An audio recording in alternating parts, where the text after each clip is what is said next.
With hair आज हम लोग बहुत ही एक इम्पॉर्टेंट टॉपिक को कवर करेंगे जो बहुत ही न्यूज़ में चल रहा है और आपके एग्जाम के लिए भी इम्पॉर्टेंट हो सकता है, मेंस और प्रीलिम्स दोनों के लिए।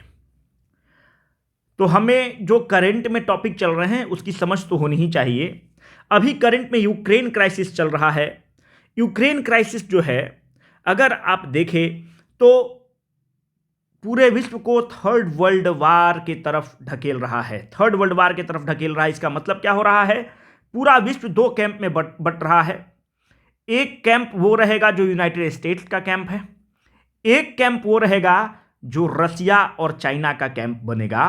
तो कुछ देश इनके साथ जाएंगे, कुछ देश इनके साथ जाएंगे और हो सकता है कि थर्ड वर्ल्ड वार हो जाए, पर इसके चांसेस ब्लीक हैं, क्योंकि आज के डेट में जहां पर न्यूक्लियर शक्तियां इन्वॉल्व हैं, जहां पर न्यूक्लियर पावर इन्वॉल्व है, वहां पर थर्ड वर्ल्ड वार के चांसेस कम होते हैं। तो इसका जो फाइनल निष्कर्ष निकलेगा वो मध्यस्थता के थ्रू ही निकलेगा। It will be solve on the table, और पेरिस में इसकी मध्यस्थता चल रही है। अब देखिए मामला है क्या। आप अगर यूक्रेन का लोकेशन देखते हैं तो यूक्रेन के ऊपर में क्या है? रसिया। अगर यूक्रेन के वेस्ट में देखते हैं तो यहां एक पोलैंड है, स्लोवाकिया है, हंगरी है, रोमानिया है। अगर आप ये चारों देश को देखते हैं तो ये चारों देश नाटो के देश हैं। नाटो क्या है? नॉर्थ अटलांटिक ट्रीटी ऑर्गेनाइजेशन है। बीच में यूक्रेन है। तो यूक्रेन किस चीज के रूप में काम कर रहा है? अगर आप देखें तो एक बफर स्टेट के रूप में काम कर रहा है। एक बफर स्टेट किसके किसके बीच में? रसिया के बीच में और ये नाटो कंट्रीज के बीच में। इसके बीच में एक बफर है जो कि नाटो का मेंबर नहीं है। तो ये एक बफर स्टेट के रूप में काम कर रहा है रसिया और नाटो के बीच में। अब आपके जहन में सबसे इंपॉर्टेंट प्रश्न उठता होगा कि ये नाटो है क्या। अगर आप नाटो के बारे में देखें तो नाटो का जो गठन हुआ है, नाटो 1949 में बनता है। कितने देश के द्वारा बनता है? 12 देश मिलकर इसको बनाते हैं। अभी कितने देश इसके सदस्य हैं? 30 देश अभी इसके सदस्य हैं। नाटो जो नॉर्थ अटलांटिक ट्रीटी ऑर्गेनाइजेशन है, क्यों बना था? It was made primarily to provide collective security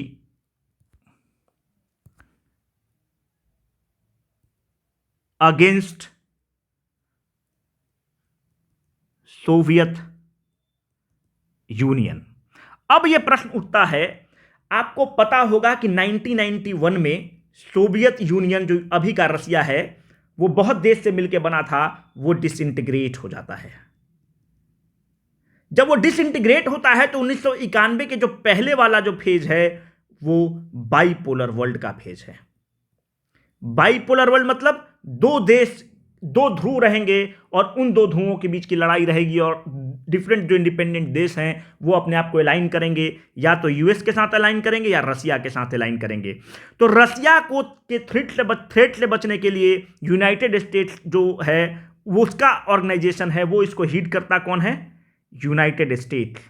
वो एक ऑर्गेनाइजेशन बनाता है नॉर्थ अटलांटिक ट्रीटी ऑर्गेनाइजेशन, और वो जो उसका बेसिक एम होता है कि to provide the collective security against the Soviet Union. जो इसका सबसे इंपॉर्टेंट जो पार्ट है नाटो का, उसमें है आर्टिकल 5। ये सबसे इंपॉर्टेंट पार्ट है नाटो का। आर्टिकल 5 कहता है कि if you attack one member, if you attack any member of NATO, it will be considered as an attack on all the members। जितने भी मेंबर्स हैं, मानते हैं कि अभी 30 मेंबर हैं नाटो के, तो अगर आपने किसी एक देश को अटैक कर दिया और वो देश नाटो का पार्ट है, तो ये माना जाएगा कि आपने 30 देश को अटैक कर दिया है और ये 30 देश मिलकर आपको अटैक कर देंगे। तो ये जो नाटो का है आर्टिकल 5, ये इसका सार है और ये सबसे इंपॉर्टेंट आर्टिकल है नाटो का। एक नाटो का और आर्टिकल है, उस आर्टिकल का नाम है आर्टिकल नंबर 10। आर्टिकल नंबर 10 जो है ये ओपन डोर पॉलिसी कहता है। क्या है ओपन डोर पॉलिसी? ये ओपन डोर पॉलिसी की बात करता है। ओपन डोर पॉलिसी क्या है? ओपन डोर पॉलिसी कहता है कि we can induct new member. इसका यूज कहां होगा मैं आगे आपको बताऊंगा। आर्टिकल 10 का वी कैन इंडक्ट हम नया मेंबर को इंडक्ट कर सकते हैं और इसी आर्टिकल को यूज करके आप देखते हैं कि जहां पर नेटो के पहले 12 सदस्य थे, अभी नेटो के 30 सदस्य हैं और ये उसके जो एक्सिस है वो है आर्टिकल नंबर 10। अब ध्यान से देखिए, सारी लड़ाई यूक्रेन में है। यूक्रेन जो है ये, इसकी राजधानी कहां है? कीव। कीव इसकी राजधानी है। यहां पर रसिया है। अब देखिए, ये पोलैंड, स्लोवाकिया, हंगरी और रोमानिया, तो यूक्रेन जो है ये 4 नेटो कंट्रीज से सराउंडेड है। नेटो कंट्री को कौन हिट कर रहा है?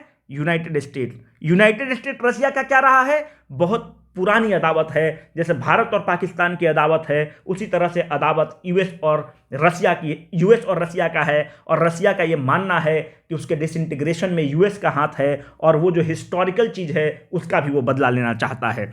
अब वो देखता है कि मेरे दरवाजे पर पोलैंड है, यहां पर नेटो है।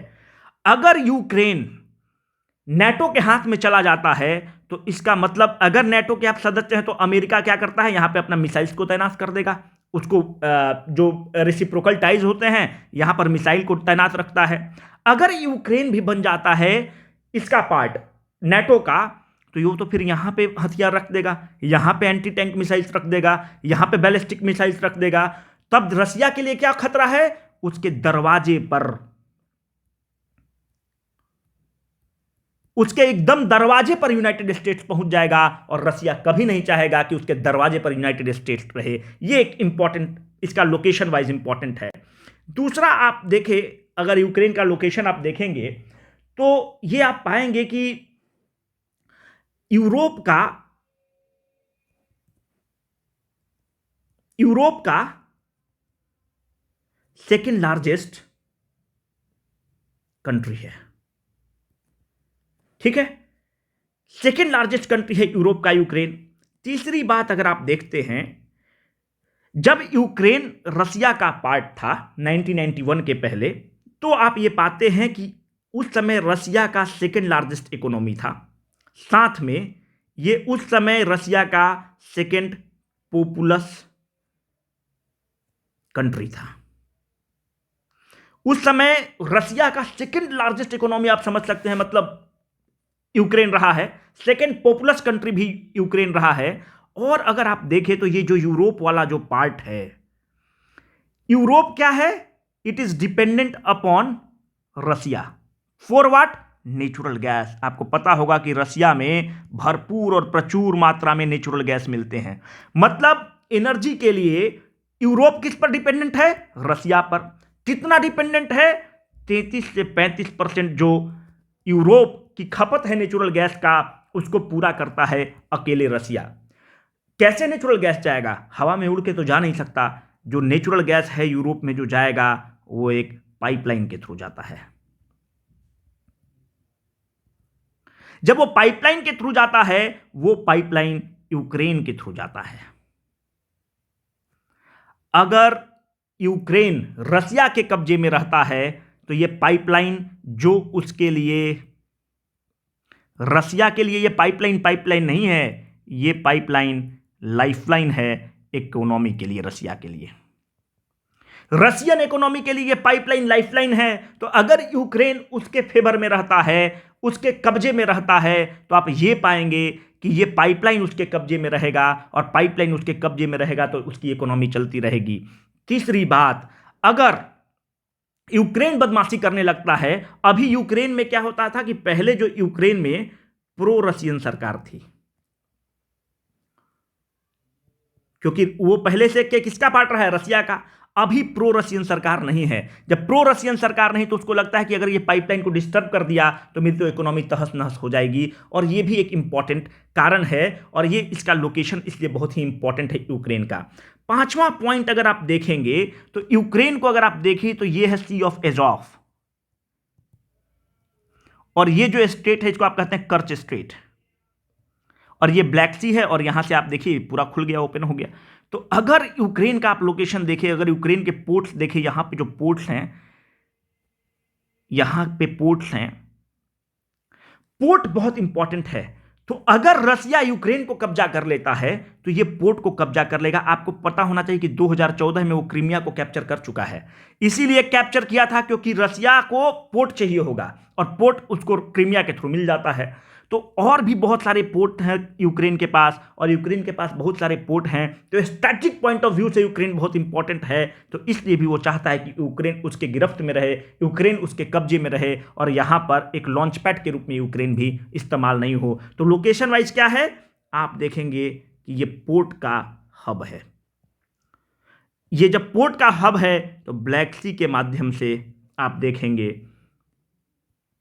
कि it is very rich in terms. इसीलिए आप देखते हैं कि ये सेकंड लार्जेस्ट इकोनॉमी रहा है उस समय, क्योंकि इसके पास पोर्ट्स हैं, रसिया के पास तो है ही नहीं। तो ये बहुत इंपॉर्टेंट है। इधर से आप देखेंगे तो बर्फ से ही घिरा हुआ है, तो ये बहुत इंपॉर्टेंट है ये पोर्ट वाला मामला।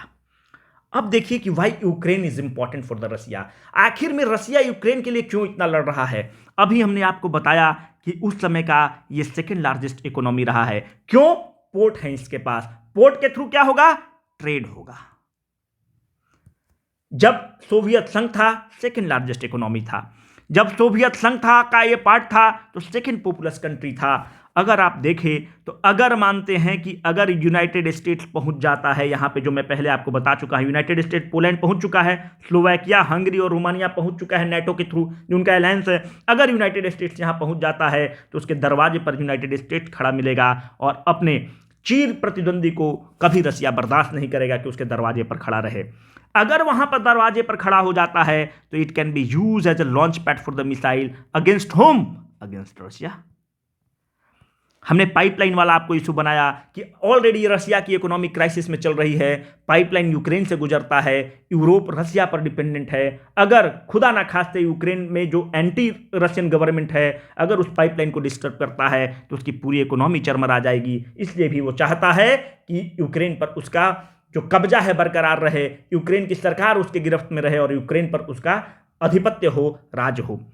अगर आप हिस्टोरिकल पॉइंट ऑफ व्यू से देखते हैं तो लेनिन ने एक बार कहा था कि for us to lose Ukraine is to lose our head. अपना मस्तिष्क खोने के बराबर होगा अगर हमने यूक्रेन को लूज किया। जैसे कि हम लोग कहते हैं कि जैसे कश्मीर को लूज करना हमारे आत्मा को लूज करने के बराबर है, हमारे मस्तिष्क को लूज करने के बराबर है। Kashmir is the crown, Kashmir is the jewel in the crown of India.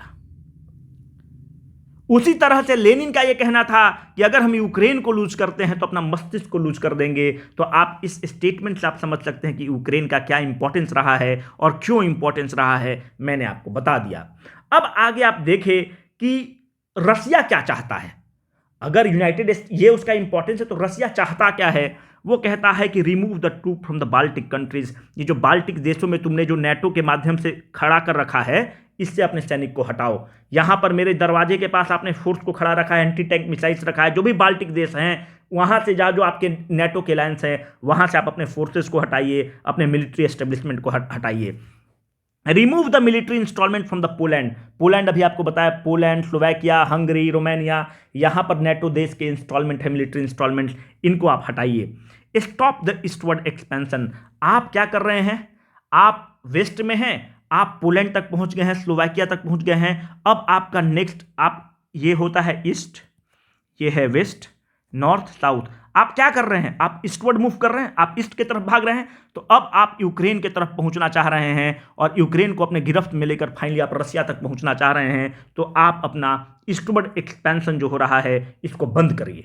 दूसरा, Ukraine shall not be allowed to join NATO. कह रहा है कि सब देश को आपने ज्वाइन करा लिया, ये ठीक है, पर हमारा शर्त यह है कि यूक्रेन नेटो का मेंबर नहीं बनेगा, क्योंकि नेटो का मेंबर आप यूक्रेन को बनाकर अपने जाल में फंसाकर आप हमारे साथ युद्ध करना चाहते हैं, हमको तबाह करना चाहते हैं और यूक्रेन को आप एक लॉन्च पैड ऑफ मिसाइल के रूप में यूज करना चाहते हैं। यह रसिया का ग्रीवांस है। अब प्रश्न ये उठता है कि क्या रसिया ही दोषी है, क्या रसिया ही एक्सपेंशनिस्ट पॉलिसी को फॉलो कर रहा है, क्या यूनाइटेड स्टेट्स इसमें बहुत भोला भाला है और यूनाइटेड स्टेट्स कुछ नहीं कर रहा है, क्या क्या यूनाइटेड स्टेट्स का रोल जीरो है, कुछ भी नहीं कर रहा, यूनाइटेड स्टेट्स बहुत भोला भाला है? ऐसा बिल्कुल भी नहीं है। आखिर में याद आपको रहना चाहिए कि यूनाइटेड स्टेट, अगर if Russia is the player, if all countries are the player, then mind you United States is the game.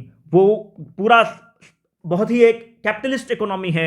अब देखिए वो क्या करता है कि एक 1990 में, एक 1990 में यूनाइटेड स्टेट्स और रसिया के बीच में एक डील साइन हुआ जिसको कहा जाता है नॉन थ्रेटनिंग कमिटमेंट, और इसी डील का हवाला बार बार रसिया दे रहा है। इस नॉन थ्रेटनिंग कमिटमेंट में यह कहा गया था कि हम लोग कोई भी ऐसा काम नहीं करेंगे जिससे एक दूसरे देश को एक दूसरे से थ्रेट हो। इसका मतलब हम कोई भी काम नहीं करेंगे जिससे, एज रसिया ऐसा कोई भी काम नहीं करेगा जिससे यूनाइटेड स्टेट को थ्रेट हो, और यूनाइटेड स्टेट्स ऐसा कोई भी काम नहीं करेगा जिससे रसिया को थ्रेट हो। तो रसिया का कहना है कि आप ये जो नॉन थ्रेटनिंग कमिटमेंट है इसको ब्रेच कर रहे हैं, इसको तोड़ रहे हैं। क्यों तोड़ रहे हैं? मैं आपको कह रहा हूं कि इसीलिए वो कह रहा है कि Ukraine shall not be allowed to join NATO. आपके जहन में आ रहा हो कि आखिर में ऐसा वो क्यों कह रहा है, डिक्टेट क्यों कर रहा है? क्योंकि वो इसका हवाला देता है नॉन थ्रेटनिंग कमिटमेंट का कि आप अगर यूक्रेन के पास पहुंच जाएंगे तो आप हमारे लिए थ्रेट हैं, और इसलिए इसका आप पालन करें, जिसका यूनाइटेड स्टेट्स पालन नहीं कर रहा है। दूसरा, ऐसा नहीं है कि यूनाइटेड स्टेट्स चुप है, वो time to time military exercise करता है। किसके साथ? यूक्रेन के साथ। अब इसका कहना है कि आपका यूक्रेन से क्या लेन देन, आप मिलिट्री एक्सरसाइज करते हैं यूक्रेन के साथ, ये गलत बात है। आप जब ये काम करते हैं तो हमको प्रोवोकेट करते हैं। इस पे यूनाइटेड स्टेट्स का क्या कहना है कि हम मिलिट्री एक्सरसाइज यूक्रेन के साथ करते तो जरूर हैं, पर हम इसलिए करते हैं कि तुमने क्रीमिया को एनेक्स कर लिया है जो कि यूक्रेन का पार्ट है, और जब तुमने क्रीमिया को एनेक्स कर लिया है तो इसलिए हम यूक्रेन के आर्मी को ट्रेन करते हैं और उसको तैयार करते हैं। दूसरी बात, एंटी टैंक मिसाइल एस्टेब्लिश करके रखा है। एंटी टैंक मिसाइल कहाँ एस्टेब्लिश किया है? पोलैंड, स्लोवाकिया वगैरह सब में, और वहाँ से it is a stone throw away distance from the United States. एक चीज़ मैं आपको बताना भूल गया कि अगर आप यूक्रेन को देखिए तो ये जो क्रीमिया वाला जो पार्ट है, एक सेकेंड, ये जो क्रीमिया वाला पार्ट है, ये क्रीमिया वाला जो पार्ट है ऑलरेडी रसिया के कब्जे में है। ये जो ईस्टर्न पार्ट है, जिसको जो ये आपका ईस्टर्न पार्ट है, यहां पर आप देखते हैं कि यहां पे सेपरेटिस्ट लोग बहुत एक्टिव है, और ये जो eastern part of the Ukraine है ये भी रसिया के कब्जे में है। ठीक है, तो ये सब भी थोड़ा ध्यान रखिएगा कि जो सेपरेटिस्ट लोग हैं उसको भी रसिया सपोर्ट कर रहा है। ऐसा नहीं है कि केवल यूक्रेन को डिस्टर्ब नहीं किया, क्रीमिया को एनेक्ट कर चुका है, और ईस्टर्न पार्ट पे जो सेपरेटिस्ट हैं, जैसे कश्मीर में कैसे सेपरेटिस्ट हैं कि हमको सेपरेट कंट्री बनाओ, और ये सेपरेटिस्ट हैं ये रशियन के लोग हैं, रसिया से इनका कल्चर मिक्स करता है, मैच करता है, तो उनको भी वो सपोर्ट करता है। ये भी थोड़ा सा ध्यान आप रखिएगा। अब देखें कि क्या रसिया भारत के लिए इंपॉर्टेंट है? Why is Russia important to India? एक चीज हमें ध्यान में रखना चाहिए कि अभी हाल में प्रधानमंत्री जी ने कहा है कि an old friend is better than the two new friends. एक पुराना मित्र जो है दो नए मित्र से अच्छा है। रसिया हमारा सुख दुख का साथी रहा है, दुख में हमारे साथ रहा है, हमारे हिस्टोरिकल टाइज हैं रसिया के साथ। We have the historical ties. हो सकता है कि बहुत ऐसे देश हैं जैसे जापान है, यूनाइटेड स्टेट्स हैं, तो हमारे रिलेशनशिप हो सकते हैं कि it may be miles wider, but बहुत चौड़ा रिलेशनशिप हमारा हो सकता है अन्य देशों के साथ, यूएस के साथ, रशिया के साथ, फ्रांस के साथ। पर याद रखिएगा कि वाइडर रिलेशनशिप इंपॉर्टेंट नहीं है, डीपर रिलेशनशिप इंपॉर्टेंट है, और डीपर रिलेशनशिप इंडिया का रसिया के साथ है। खूब बड़ा आपका दोस्त का सर्किल है, पर आपके एक ही दोस्त हैं, आपके 50, एक आदमी के 50 दोस्त हैं और एक आदमी का एक ही दोस्त है। पर ये जो एक दोस्त है, जब वो कोविड के समय हॉस्पिटलाइज हो गया तो ये नहीं ये दोस्त परवाह किया कि हमको कोविड इन्फेक्टेड हो जाएंगे अपने दोस्त से, पर ये अपना पूरा जान लगाकर अपने दोस्त की जीवन रक्षा करता है, उसको खाना खिलाता है, अस्पताल ले जाता है। ये आदमी 50 दोस्त रखता है, पर ज़रूरत पर ये 50 को बोलते हैं कि कोविड से हम इन्फेक्ट हो जाएंगे और इसको पूछने तक नहीं जाते हैं। तो ये जो 50 दोस्त हैं, it may be miles wider but an inch deeper. बहुत बड़ा है, it is a miles wider but an inch deeper. पर ये जो दोस्त है, it may be an inch wider but it is miles deeper. ठीक है, तो ऐसे दोस्त अच्छे हैं। तो रसिया हमारा सुख दुख का साथी है, तो इसलिए इंडिया के लिए बहुत इंपॉर्टेंट है। अगर आप देखें तो अभी भी 60 से 70% जो भारत का डिफेंस सप्लाईज है वो किस पर डिपेंडेंट है? रसिया पर डिपेंडेंट है। और बहुत इंपॉर्टेंट इसलिए है कि रसिया वो देश है जो टेक्नोलॉजी को ट्रांसफर करता है हम लोग को। दूसरे देश टेक्नोलॉजी को ट्रांसफर नहीं करते हैं यूजुअली, पर रसिया टेक्नोलॉजी को ट्रांसफर कर देता है। जब टेक्नोलॉजी को ट्रांसफर करता है तो हम लोग रिवर्स इंजीनियरिंग के चैंपियन हैं और रिवर्स इंजीनियरिंग के थ्रू इनोवेशन करके अपना मैन्युफैक्चरिंग बढ़ाते हैं और डिफेंस के सेक्टर में भी आगे निकल रहे हैं। सबसे इंपॉर्टेंट पार्ट यह है कि रसिया यूनाइटेड नेशन सिक्योरिटी काउंसिल का मेंबर है और जब भी भारत को जरूरत पड़ता है रसिया यूनाइटेड नेशन सिक्योरिटी काउंसिल में अपने ब्रह्मास्त्र का प्रयोग भारत के पक्ष में करता है और वीटो लगाता है जब भी भारत कहता है। अभी आप देखें तो हाल में अफगानिस्तान का क्राइसिस हो गया। अफगानिस्तान का क्राइसिस हमारे दरवाजे का क्राइसिस है, हमारे माथे का क्राइसिस है। अफगानिस्तान को यूनाइटेड स्टेट्स ने पाकिस्तान के झोली में डाल दिया और वहाँ से निकल गया। आपको ध्यान रहना चाहिए कि अफगानिस्तान की जब समस्या चल रही थी भारत को यूनाइटेड स्टेट्स के द्वारा पूछा तक नहीं गया है, भारत को उस डील का पार्ट तक नहीं बनाया गया है। और अफगानिस्तान को जो हमारे माथे पर है, हमारे दरवाजे पर खड़ा है, जो आज के डेट में टेररिज्म का हब बन चुका है और हो सकता है कि वो एक टेररिज्म का नर्सरी के रूप में साबित हो पाकिस्तान के द्वारा और हमारे लिए इस्तेमाल हो। तो एक अफगानिस्तान क्राइसिस को डील करने के लिए यूनाइटेड नेशन सिक्योरिटी काउंसिल में हमें हमेशा रसिया की ज़रूरत पड़ेगी। इसलिए हमारे लिए रसिया बहुत इंपॉर्टेंट है। और भी बहुत सारी चीज़ें हैं कि क्यों रसिया इंपॉर्टेंट है, पर यह वीडियो बड़ा बन जाएगा फिर। अब प्रश्न उठता है कि क्या रसिया ही हमारे लिए करता है कि हम लोग भी रसिया के लिए कुछ करते हैं? ध्यान रखिए कि जब रसिया ने क्रीमिया को एनेक्स कर लिया तो जब यूनाइटेड नेशन सिक्योरिटी काउंसिल में बात जाती है कि इस पर वोटिंग होगा, भारत एब्सटेन कर जाएगा। भारत ऐसे एक रिस्पॉन्सिबल देश के लिए इतना बड़ा इशू पर एब्सटेन करना भारत के लिए एक धब्बा था। भारत के लिए एक धब्बा था, एक ब्लॉट है, क्योंकि आप एक विश्व की शक्ति हैं, आप विश्व का एक पावर बनना चाहते हैं और इतने इंपॉर्टेंट इशू पर जब एक देश ने एक दूसरे देश को एनेक्स कर लिया, उस इशू पर आप चुप रहते हैं। भारत की बहुत निंदा होती है, भारत की बहुत भर्त्सना होती है, पर भारत ने अपना दोस्ती निभाते हुए रसिया के लिए एब्सटेन कर गया। हाल में अभी यूक्रेन ने कहा कि मानवाधिकार का उल्लंघन हो रहा है, ह्यूमन राइट्स, मानवाधिकार का उल्लंघन हो रहा है। इसके लिए फिर यूनाइटेड नेशन सिक्योरिटी काउंसिल में जाता है, भारत वहां पर नेगेटिव वोट करके आता है। मतलब भारत ये कहता है कि कोई मानवाधिकार का उल्लंघन रसिया के द्वारा नहीं हो रहा है। फिर से जितने यूरोप के देश हैं वो कहते हैं कि भारत एक रिस्पॉन्सिबल देश नहीं है। भारत रिस्पॉन्सिबल देश नहीं है, इसलिए भारत को यूनाइटेड नेशन सिक्योरिटी काउंसिल का मेंबर बनने की जो बार बार मांग करता है वो नाजायज है, क्योंकि एक रिस्पॉन्सिबल देश ह्यूमैनिटेरियन इशू पर, मानवाधिकार इशू पर नेगेटिव वोटिंग करता है। जब एक देश दूसरे देश को एनेक्स कर लेता है, उसके पार्ट को एनेक्स करता है, वहां पे एब्सटेन कर जाता है, मतलब जो ग्लोबल रोल है उसमें भारत पिछड़ जाता है, वहां पर भारत एब्सटेन कर रहा है। पर याद रखिए कि हमने रसिया के साथ दोस्ती निभाने के लिए हमने भी कुर्बानियां दी हैं। ऐसा नहीं है कि दोस्ती वन साइडेड है, it is a two sided love story. अब देखिए what is the importance of the US to India. अगर आप यहां पे देखें तो एक तरफ रसिया है, एक तरफ यूनाइटेड स्टेट्स है, बीच में यूक्रेन फंसा हुआ है। अगर हम लोग ये सोच रहे हैं कि लड़ाई रसिया और यूक्रेन के बीच में है तो बिल्कुल गलत है। लड़ाई यूनाइटेड स्टेट्स और रसिया के बीच में है और ये पुराना लड़ाई चल रहा है।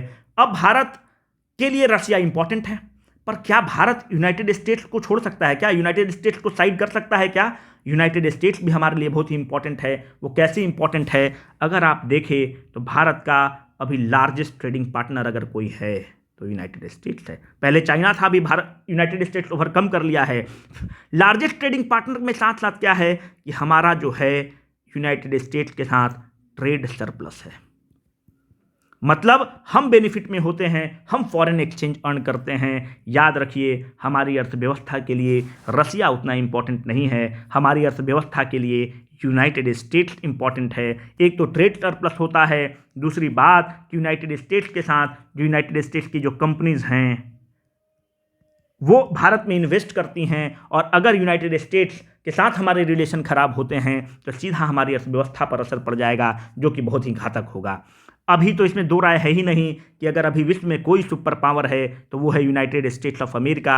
और अभी आपको पता होगा जब अभिनंदन वाला केस हुआ था तो अमेरिका इनडायरेक्ट रूप से हमारे साथ था, और अमेरिका का बहुत इंपॉर्टेंट रोल रहा है अभिनंदन को छुड़वाने के लिए और पाकिस्तान पर दबाव बनाने के लिए। तो हम एक सुपर पावर को इस तरह से निगलेक्ट नहीं कर सकते हैं, एक छोड़ नहीं सकते हैं। याद रखिए, ये उगता हुआ सूरज है, रसिया डूबता हुआ सूरज है। और पूजा जो है, जो अर्थव्यवस्था और जो इकोनॉमी है, जो जियोपॉलिटिक्स है, वो बेनिफिट पर चलता है, भावना पर नहीं चलता। इस चीज को याद रखिएगा, भावना पर नहीं चलता। अगर पॉलिटिक्स और डिप्लोमेसी भावना पर चलना होता तो भारत पैलेस्टीन का समर्थन करता, भारत के साथ इजराइल के साथ संबंध इतने अच्छे नहीं होते। पर ध्यान रखिए, भारत के संबंध इजराइल से बहुत अच्छे हैं क्योंकि भावना सेकंड स्टेप ले लेगा। हमारी अर्थव्यवस्था, सिक्योरिटी, बहुत सारी चीज़ें हैं जो फर्स्ट प्लेस लेंगी और भावना सेकंड प्लेस लेगा। इंडियन कम्युनिटी यूनाइटेड स्टेट्स में भरपूर है, और ये जो इंडियन कम्युनिटी है भारत में फॉरेन एक्सचेंज का एक बहुत ही जबरदस्त सोर्स है, और ये हमारे फिर क्या है, इकोनॉमी के लिए बहुत ही इंपॉर्टेंट है। अगर आप देखते हैं हमारा दरवाजे पर जिस तरह से रसिया अपना चिंतित है कि मेरे दरवाजे पर यूनाइटेड स्टेट्स खड़ा मिलेगा, उसी तरह भारत के दरवाजे पर चाइना है। भारत के साथ हमेशा चाइना के साथ लड़ाई होते रहती है, स्कफल होते रहते हैं। अभी आपको पता होगा गलवान वैली में हमने अपने सैनिकों को खोया है। चाइना भी एक्सपेंशनिस्ट पॉलिसी फॉलो करता है। अगर हमारे संबंध यूनाइटेड स्टेट्स से गड़बड़ाते हैं, गड़बड़ होता है, तब तो बड़ा मुश्किल हो जाएगा चाइना को कंटेन करना। क्योंकि चाइना को कंटेन करने में अगर हम लोग चाइना से टकराने की स्थिति में पहुंचते हैं तो that is primarily on the banking of the United states, क्योंकि हमें लगता है कि यूनाइटेड स्टेट्स हमें समर्थन करेगा। क्योंकि यूनाइटेड स्टेट्स के लिए थ्रेट कौन है? चाइना। चाइना किसके लिए और थ्रेट है? इंडिया के लिए। तो दो हमारे लिए भी चाइना दुश्मन है, यूनाइटेड स्टेट्स के लिए भी चाइना दुश्मन है। तो हम लोग दोनों का कॉमन दुश्मन चाइना है, तो हम लोग दोनों बहुत अच्छे दोस्त हैं। ये भी एक कारण है। अब देखिए इंडिया के लिए कंसर्न क्या है। अभी ये जो चीज चल रहा है उसमें इंडिया को क्या, अभी आप देखे होंगे कि जो एक्सटर्नल अफेयर्स मिनिस्ट्री के स्पोक्स पर्सन है बगाची, उन्होंने स्टेटमेंट दिया है। पर इंडिया के लिए क्या कंसर्न है? एक तो अगर आप देखेंगे कि एक चीनो रसिया का एक्सिस के रूप में डेवलप हो रहा है। एक तरफ रसिया, एक तरफ यूनाइटेड स्टेट्स। रसिया और यूनाइटेड स्टेट्स में अदावत है, यूएस और चाइना के बीच में अदावत है। मैंने अभी बताया कि दो दुश्मन दोस्त बन जाएंगे, तो ये जो चाइना और रसिया दोनों एक साथ हो जाएंगे यूनाइटेड स्टेट्स के खिलाफ। पर हमारे रिलेशन किसके साथ अच्छे हैं? रसिया के साथ। हमारे दुश्मन कौन है? चाइना। मेरे संबंध अच्छे नहीं हैं। तो अगर एक एक्सिस रसिया और चाइना के रूप में डेवलप कर जाएगा, जो कि बहुत ज़्यादा चांसेस है, तो वो हम लोग के लिए अच्छा नहीं है। चीनो रशियन एक्सिस बन जाएगा यूक्रेन क्राइसिस के चलते, तो ये हम लोग के लिए बहुत ही घातक है।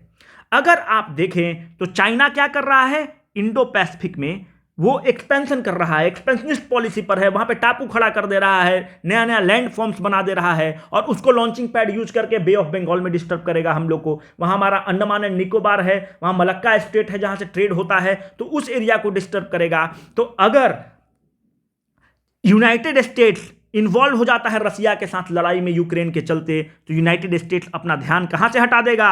यूनाइटेड स्टेट्स का ध्यान अभी पूरा केंद्रित है इंडो पैसिफिक में। और इंडो पैसिफिक में वो किसको कंटेन करता है? चाइना को कंटेन करता है। और वो हमारे लिए बहुत अच्छा है क्योंकि इंडो पैसिफिक हमारे दरवाजे के नीचे है। अगर इंडो पैसिफिक में कंटेन कर रहा है यूनाइटेड स्टेट्स चाइना को, हमारे लिए बहुत अच्छा है। पर अगर यूनाइटेड स्टेट्स रसिया के साथ इन्वॉल्व हो जाता है यूक्रेन में, तो यहाँ से वो ध्यान हटा देगा, और यहाँ से ध्यान हटा देगा तो हम लोग के लिए बहुत मुसीबत खड़ा हो जाएगा। अब देखिए कि इंडिया का यूरोपियन यूनियन जो देश हैं, पोलैंड, स्लोवाकिया, हंगरी, भारत, अगर रसिया के साथ खड़ा हो जाता है, जो इनडायरेक्टली हो रहा है, तो उस केस में क्या होगा कि हमारे संबंध यूरोपियन यूनियन से गड़बड़ हो जाएंगे, और उस संबंध को फिर से रिकैलिब्रेट करने की जरूरत पड़ेगी।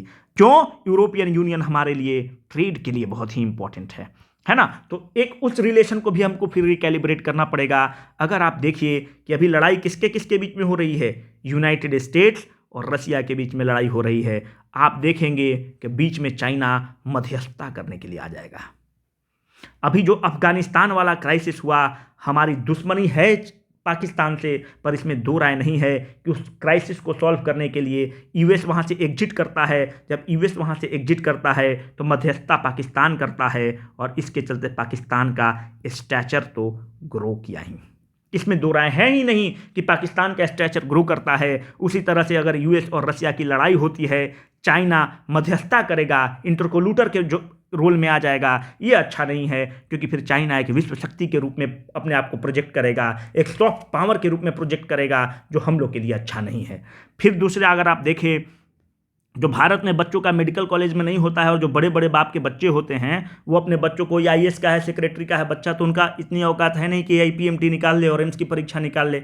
वो सब तो बढ़िया बढ़िया स्कूल से, इंटरनेशनल स्कूल से पढ़ते हैं, पर उनको जानकारी कुछ होती नहीं है। पर पिताजी के पास पैसा बहुत है और बच्चा को डॉक्टर बनवाना है, वो सीधा भेज देता है रसिया और यूक्रेन। आप यूट्यूब पर चैनल देखिएगा, बहुत लोग यूक्रेन में बढ़िया बढ़िया लोग के बच्चे पढ़ रहे हैं। तो वो उस केस में क्या होता है कि 18,000 स्टूडेंट कम्युनिटी है यूक्रेन में, और वो सब मेडिकल पढ़ता है वहाँ पे। पता नहीं क्या चीज़ का पढ़ाई पढ़ाता है, इतना इजीली मेडिकल वहाँ पे अवेलेबल है। मेडिकल की पढ़ाई सस्ता भी है और फ्री में भी है, मतलब आसानी से हो जाता है। तो 18,000 मेडिकल स्टूडेंट कम्युनिटी यूक्रेन में है, तो उसको लाना भी एक बहुत बड़ा समस्या और चैलेंज होगा हम लोग के लिए।